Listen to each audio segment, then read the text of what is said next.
When I first became interested in the subjects of this Third Testament, St. Augustine, Pascal, Blaise, Kierkegaard, Tolstoy, and Bonhoeffer, I saw them separately as 6 characters in search of God.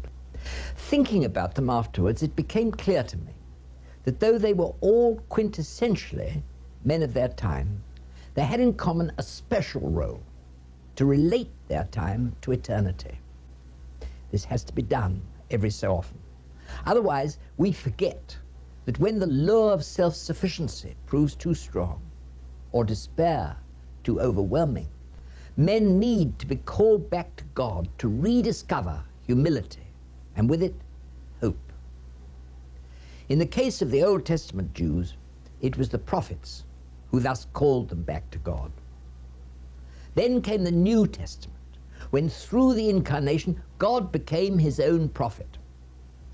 Nor was even that the end of testaments and prophets.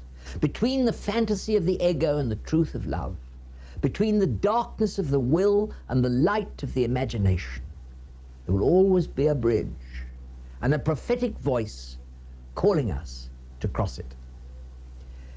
So Augustine, when Rome fell, and like a later Noah, he was constrained to construct an ark, in his case called orthodoxy, wherein his church could survive through the dark days that lay ahead.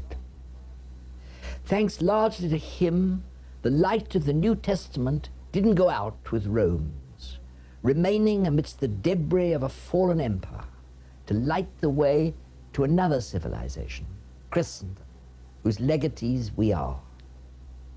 It was as though he'd been specially groomed for the task, tempered in the fires of his own sensuality, toughened by his arduous exploration of the age's many heresies, for instance, Manichaeism, a master of words, which, written or spoken, he offered in God's service, first asking that God would give him the wherewithal to offer.